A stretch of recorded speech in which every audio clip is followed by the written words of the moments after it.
दोस्तों शुरू करने से पहले डिस्क्लेमर की वीडियो सिर्फ और सिर्फ एजुकेशनल पर्पस के लिए है, इन्वेस्टमेंट एडवाइस नहीं है। तो वीडियो को देखकर आप सीख सकते हो और इन्फॉर्मेशन को ले सकते हो।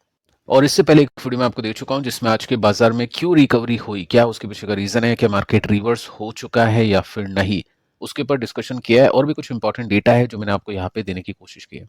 स्टार्ट करते हैं दोस्तों यूएस के बाजार के साथ में। देखिए अभी 400 पॉइंट्स की गिरावट है, डाउ जोन्स में 0.82% की मंदी है। जैसा कि हमने बातचीत की है कि इंडिया को डैमेज ज्यादा होगा इसका, तो इंडियन मार्केट ज्यादा पिटेगा यूएस के कंपैरिजन में। तो वही सिचुएशन है, आप यहाँ पे देख सकते हैं यूएस मार्केट ज्यादा कुछ खास नीचे नहीं है। नेस्डेक की बात करें तो नेस्डेक अभी रिकवरी मोड में है, 0.60% की ही गिरावट अभी जस्ट रह चुकी है।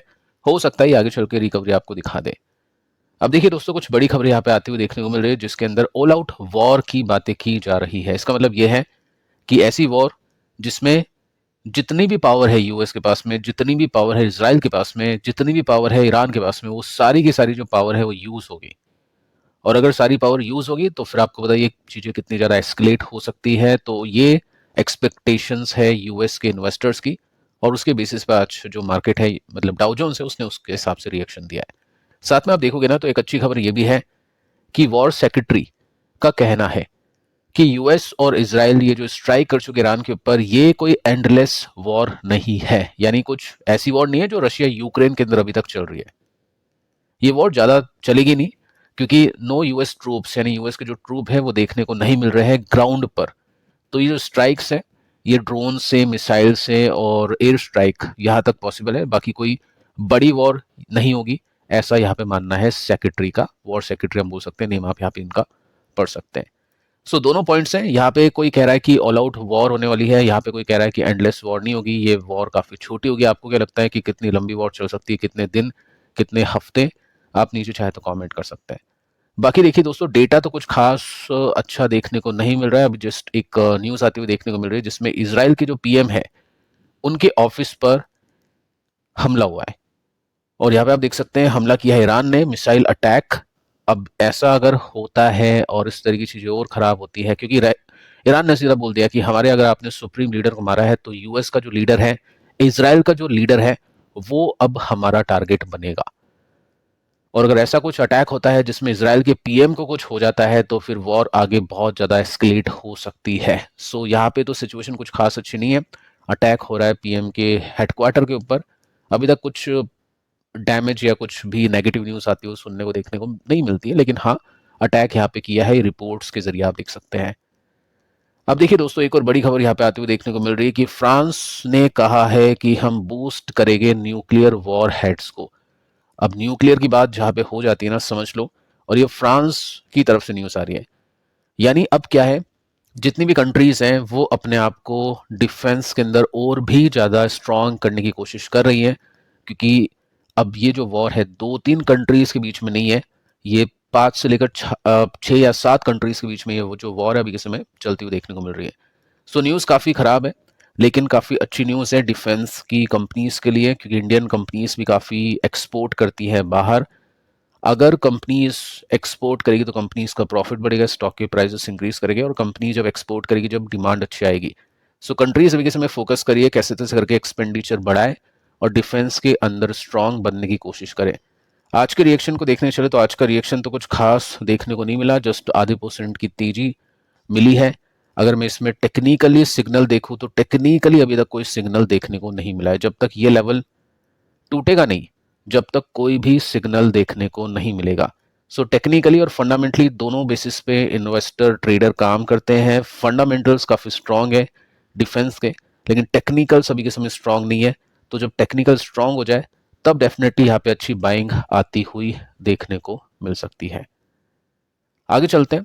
एक न्यूज आती है जिसमें आप देख सकते हैं कि सिल्वर का जो स्पॉट प्राइस है 5% के साथ में क्रैश होता है, 88 तक पहुंच जाता है, यानी $90 के भी नीचे पहुंच जाता है। काफी बात चल रही है कि ये 70 से 90 होगा, सॉरी 100 होगा, उसके ऊपर जाएगा, लेकिन अभी के समय 5% का क्रैश इसमें देखने को मिला है। अभी का प्राइस एक्शन अगर मैं आपको दिखाऊं तो 4.70% की मंदी इसमें देखने को मिली है। क्या रीजन है इसके पीछे का? फर्स्ट अपन देखते हैं कि क्या गोल्ड भी गिर रहा है क्या, क्योंकि गोल्ड गिरेगा तो समझ लो कि एक्विटी मजबूत हो सकता है, क्योंकि गोल्ड और एक्विटी के बीच में कॉन्ट्रा ट्रेड चलता है। गोल्ड लेकिन स्ट्रांग है, सिल्वर नीचे है। इसका मतलब क्या है कि वॉर का जो खतरा है उसके लिए इन्वेस्टर गोल्ड में इन्वेस्ट करने की कोशिश करें, जो कि ऑब्वियस है गोल्ड के अंदर इन्वेस्टमेंट होगा। सिल्वर का जो इन्वेस्टमेंट है ना वो क्या है, सिल्वर का जो इन्वेस्टमेंट है वो इंडस्ट्रियल यूजेस के हिसाब से होता है, बिकॉज में जो डिमांड आई है सिल्वर की उसके बेसिस पे होता है, क्योंकि सिल्वर को इन्वेस्टमेंट के लिए भी देखा जाता है, लेकिन जो इंडस्ट्री की डिमांड है उसके बेसिस पे भी देखा जाता है। गोल्ड को सिर्फ और सिर्फ इन्वेस्टमेंट के बेसिस पे देखा जाता है, कि गोल्ड का कुछ खास यूज नहीं है, लेकिन सिल्वर का प्रोडक्शन में काफी ज्यादा यूज है। तो सिल्वर अगर नीचे है ना, तो इसका मतलब यह है कि मार्केट को लग रहा है कि ये जो वॉर है लंबी चल सकती है, और इसके अंदर आपने जैसे देखा कि हॉर्मुज का जो रास्ता है वो बंद कर दिया है, तो उसकी वजह से क्या होगा, काफी प्रॉब्लम होगी आगे चल के, और प्रॉब्लम होगी तो इन्फ्लेशन बढ़ेगा, इकोनॉमी वीक होगी, और उसके अंदर क्या होगा, इंडस्ट्रियल जो प्रोडक्शन है वो भी कम होगा, तो सिल्वर की डिमांड उस वजह से कम होगी। तो सिल्वर का प्राइस इसी वजह से आज आपको नीचे जाता हुआ देखने को मिला। अगर आपको देखना है कि वॉर में क्या चीज सही है इन्वेस्टमेंट करने के लिए, तो गोल्ड ही सही है। सिल्वर ली जा सकती है बट गोल्ड के कंपैरिजन में कम।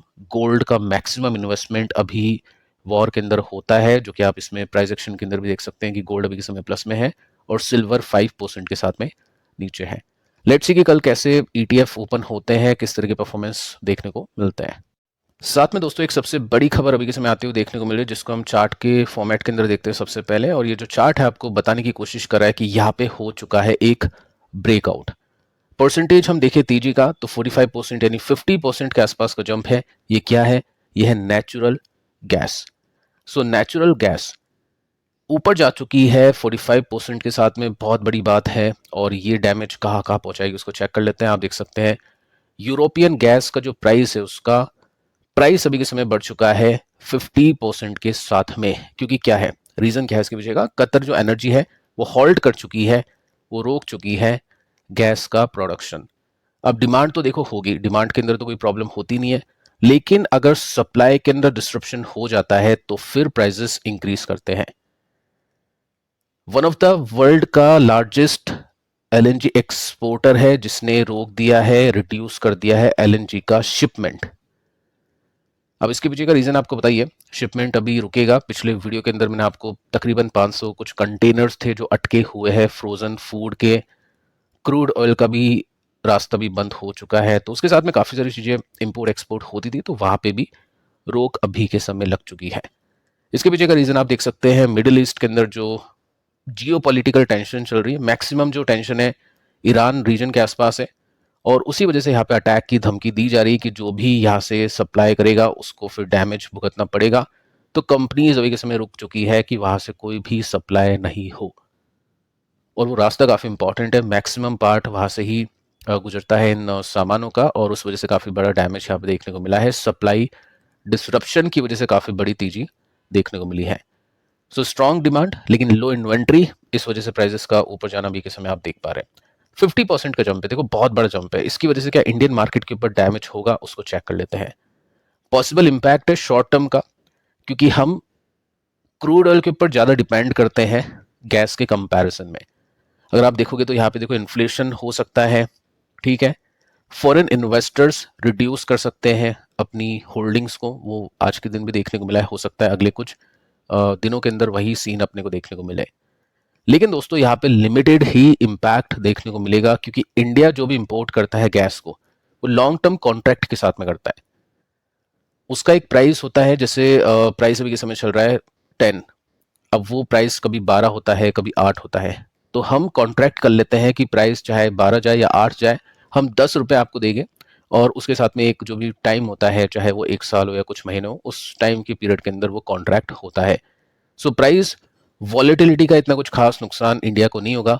लेकिन दोस्तों प्रॉब्लम यह है कि अगर गैस के प्राइस 50% के साथ में बढ़ चुके हैं, और उसके पीछे का रीजन है ईरान, ईरान की धमकी, तो ईरान अभी के समय क्रूड ऑयल के प्राइस को भी बढ़ा सकता है, क्योंकि अगर वो रास्ता ब्लॉक रहेगा काफी टाइम तक तो डेफिनेटली सप्लाई इंपैक्ट होगी, डिसरप्शन होगा, और उसकी वजह से ऑयल का जो प्राइस है वो इंक्रीज करेगा। कल मैंने आपको बताने की कोशिश की थी कि ये रास्ता कितना इंपॉर्टेंट है, और इसी वजह से आज के दिन आप देख सकते हैं ऑयल का जो प्राइस है 8% ऊपर जाता हुआ देखने को मिला है, और आगे चल के अगर ये इंक्रीज करेगा तो डेफिनेटली यहाँ पे जो प्रॉब्लम है वो बढ़ती हुई देखने को मिल सकती है। अगर हम इसका भी चार्ट देखें तो ये आपके सामने है डेटा, जिसमें कोविड आया था तो प्राइस काफ़ी गिर गया था, ऑलमोस्ट 90% के साथ में क्रैश हुआ था। उसके बाद में स्पाइक आई थी लॉकडाउन हटने की वजह से, उसके बाद में तेजी आई 21 के बाद में रशिया यूक्रेन हुआ था तब $100 के भी ऊपर चला गया था ये, 130 आई थिंक समथिंग वहां तक चला गया था। उसके बाद में अभी ये ठंडा हुआ है, लेकिन प्राइस एक्शन आप डिटेल में देखोगे तो प्राइस एक्शन आपको बताने की कोशिश कर रहा है कि यहाँ पे एक रिवर्सल हो रहा है। अगर हम लाइन के बेसिस पे देखें तो यहाँ पे ये चीज आपको एक ब्रेकआउट दिखाएगी। सेकंड स्विंग का ब्रेकआउट यहाँ से भी देखा जाता है, पहले एक रिवर्सल हुआ है, अगर यहाँ से ये ऊपर निकलता है तो डेफिनेटली एक स्विंग दे सकता है, और अगर ये स्विंग होता है तो इन्वेस्टर्स स्विंग हो जाएंगे, क्योंकि बहुत बड़ी दिक्कत होगी, फिर प्राइजेस काफ़ी ज़्यादा बढ़ेंगे, प्रोडक्ट्स के इन्फ्लेशन होगा, और उसके बाद में फिर आपको पता है ये सीन की कंपनीज के जो मार्जिन है ना वो इम्पैक्ट होते हैं, और उसका जो इम्पैक्ट है स्टॉक्स के ऊपर सालों तक चलता है।